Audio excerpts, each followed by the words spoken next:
நம்ம இன்றைக்கி இந்த வீடியோவில் வந்து ஐசோடோப்பு, ஐசோடோன், ஐசோபார், ஐசோடயாப்பர்ஸ் பற்றி பார்க்க போகிறோம். ஃபஸ்ட்டு கேள்வி பார்த்தீங்கன்னு சொன்னீங்கன்னாக்கா மேட்ச் த ஃபாலோயிங்.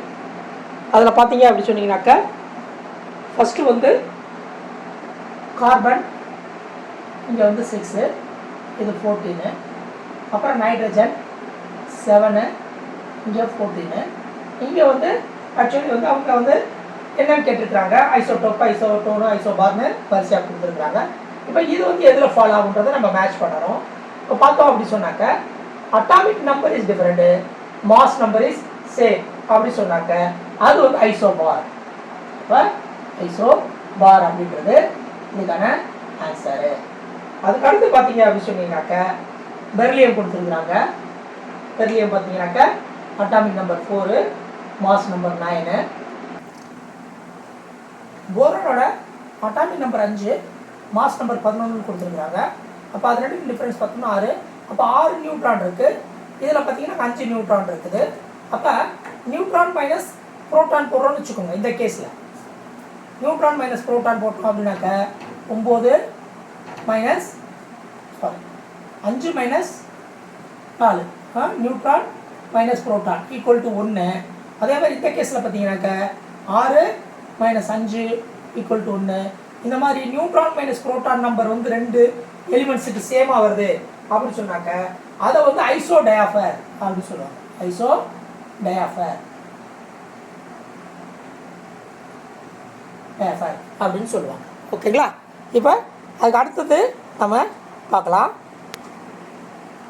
அடுத்தது பார்த்தீங்க அப்படின்னு சொன்னாக்க chlorine 17 atomic number, mass number 35.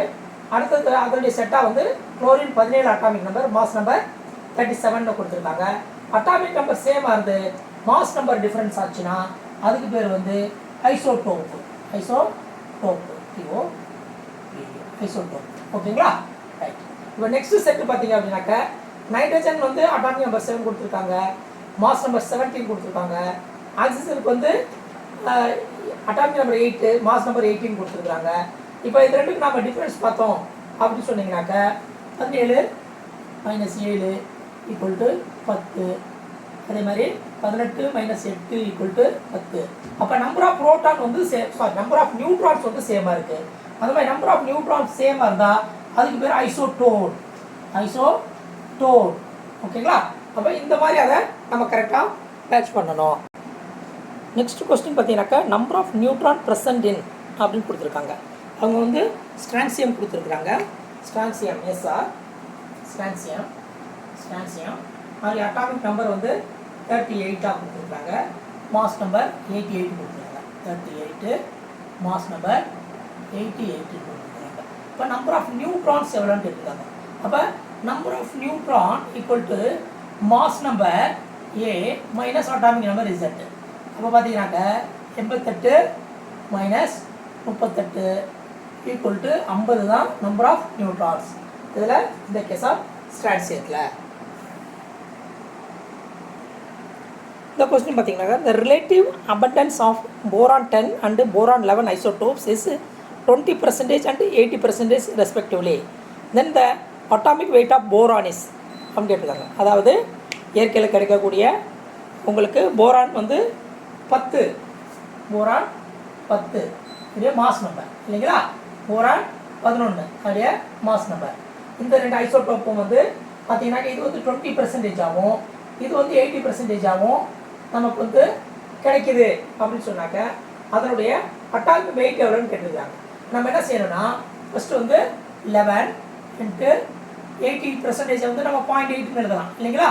அதே மாதிரி 10% இன்ட்டு இது வந்து 20%.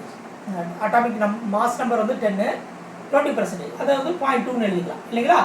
எழுதணும்னு சொன்னாக்க 8.8 இது வந்து ஒரு 2.0 ரெண்டே ஆட் பண்ணணும்னு சொன்னாக்க 10.8 தான் இது அட்டாமிக் வெயிட்டாக இருக்கும். இது ரொம்ப சிம்பிளான கேள்வி தான். The correct simple for atom with Z equal to 17, A equal to 37. Z equal to 17, A equal to 37 சொல்லுங்க. Z அப்படி சொன்னாக்க அட்டாமிக் நம்பரு, ஏன்றது மாஸ் நம்பர். இப்போ அட்டாமிக் நம்பர் அவங்க வந்து டிஃப்ரெண்ட் எலிமெண்ட்ஸ் கொடுத்துருக்காங்க. அதில் பார்த்தீங்கன்னாக்கா கால்சியம் 20/37 கொடுத்துருக்காங்க, குளோரின் 17/37 கொடுத்துருக்காங்க, குளோரின் 17/20 கொடுத்துருக்காங்க, குளோரின் 17/35 கொடுத்துருக்காங்க. இப்போ நமக்கு நல்லா தெரியும் குளோரினோட அட்டாமிக் நம்பர் 17, அதோடைய மாஸ் நம்பர் இவங்க கொடுத்துருக்க அடிப்படையில் 37. இதுதான் அதுக்கான கரெக்டான சிம்பிள். ஓகேங்களா? அடுத்த கேள்வி பார்த்தீங்கன்னாக்க carbon atomic number 6, mass number 14. ஓகேங்களா? அதுக்கப்புறம் பார்த்தீங்கன்னா oxygen atomic number 8, mass number வந்து எக்ஸ் அப்படின்னு கொடுத்துருக்காங்க. கொடுத்து என்ன கேட்குறாங்கன்னா போத் ஆர் ஐசோடோன்னு கொடுத்துட்டாங்க. அப்போ ஐசோடோன்னா நம்ம என்ன பார்த்தோம், number of neutrons are same. Percentage of number of neutron mass number minus atomic number இல்லைங்களா? A மைனஸ் Z போட்டோம்னு சொன்னாக்க நமக்கு நம்பர் ஆஃப் நியூட்ரான் இல்லைங்களா? அப்போ 14 6 போச்சு அப்படின்னு சொன்னாக்க 8 நியூட்ரான் இருக்குது. இங்கே வந்து என்ன வந்திருக்கணும், அதே 8 நியூட்ரான் தான் இருக்கணும். x minus 8 equal to 8. அப்போ எக்ஸஸ் ஈக்குவல் டு என்ன இருக்கும், 8 + 8 அப்போ ஈக்குவல் டு 16. அப்போ ஆக்சிஜனுடைய உங்களுக்கு வந்து மாஸ் வந்து நம்பர் பார்த்தீங்கன்னாக்கா ஈக்குவல் டு 16. இதுதான் இதுக்கான ஆன்சர். இந்த கொஸ்டின் பார்த்தீங்கன்னாக்கா பீரியாடிக் டேபிள் பற்றிய கொஸ்டின். இந்த element GE is known long back as germanium. GEன்னா நமக்கு தெரியும் இல்லையா? GEயை வந்து பழைய காலத்தில் எப்படி கூப்பிட்டாங்க, எப்படி அழைச்சாங்கன்னு கேட்டிருக்கிறாங்க. அதுக்கான ஆன்சர் வந்து எக்கா சிலிக்கான்னு பழைய காலத்தில் வந்து ஜெர்மானியத்துக்கு வந்து பேர் வச்சுருந்தாங்க. இந்த கேள்வியும் பார்த்தீங்கன்னாக்கா பீரியாடிக் டேபிள் சம்மந்தமான ஒரு கேள்வி தான். Atomic volume in Y axis, atomic weight in X axis அப்படி வரைஞ்சோம் சொன்னாக்க mid point ascending order curve occupied by அப்படின்னு கேட்டிருக்காங்க. In a graph draw between the atomic volume y-axis and atomic weight x-axis, midpoint of the ascending curve occupied by which of the following அப்படின்னு கேட்டிருக்காங்க. இது வந்து உங்களுக்கு பார்த்தீங்கன்னாக்கா லோதர் mayor curve அப்படின்னு சொல்லுவாங்க. அதாவது அட்டாமிக் வால்யூம் வந்து ஒய் ஆக்சிஸ்லையும் அட்டாமிக் வெயிட்டை எக்ஸ் ஆக்சிஸ்லையும் வரைஞ்சிருப்பாங்க. ஓகேங்களா? இதில் வந்து வால்யூமு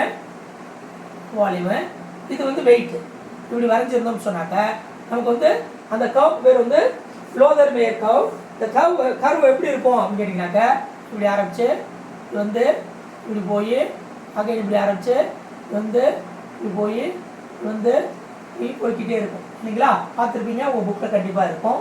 இப்போ இந்த டாப்பில் இருக்குது பாருங்கள், இந்த டாப்பில் இருக்கிறது எல்லாமே பார்த்தீங்கன்னாக்கா ஒன்னஸ் எலிமெண்ட்ஸு லித்தியம், சோடியம், ஓகேங்களா, பொட்டாசியம், அப்படி சீசியம் அடுத்தது இருக்குது. ஓகேங்களா? இந்த பாட்டத்தில் இருக்கிறது எல்லாமே பார்த்தீங்க அப்படின்னு சொன்னீங்கன்னாக்க உங்களுக்கு வந்து இது நமக்கு இனர்ட் கேஸஸ். ஓகேங்களா? அதாவது அவங்க கேட்டிருக்க பார்த்தீங்கன்னாக்கா அசெண்டிங் ஆர்டரில் கேட்டிருக்காங்க.